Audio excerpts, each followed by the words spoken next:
Des choses bizarres dans la vie. Posez ici, ne bouge pas. Mais posez ici et c'est les dégâts.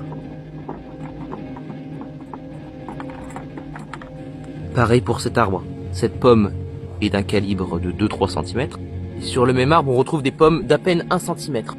Pourtant, la sève est dispatchée de manière homogène dans l'arbre. Pareil pour nos laitues. Plantées à la même date, celle-ci est beaucoup moins développée que celle-ci. Pourtant, même génétique, même sol et même façon de culture. Pour ces petits arbres aussi, regardez ici un jeune charmille avec des petits rameaux de l'année et un feuillage un peu pâle. Et à seulement quelques mètres d'ici, son frère, lui, est beaucoup plus verdoyant, beaucoup plus grand et a des rameaux beaucoup plus vigoureux. Donc, comment expliquer ceci? Pour ce jeune arbre fruitier, identique. Les feuilles ici se font complètement croquer, alors que ces voisines, juste ici, sont parfaitement intactes et continuent de pousser.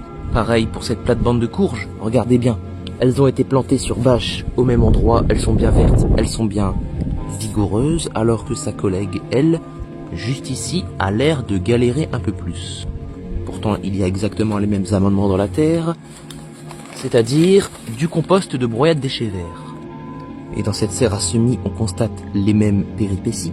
Regardez ici, des laitues qui ont été semées à la même date. Celles-ci sont d'une taille convenable et celles-ci viennent à peine de grandir. Et qu'est-ce qui fait que ces petits melons ici sont beaucoup plus petits que son confrère planté à quelques centimètres? Est-ce que c'est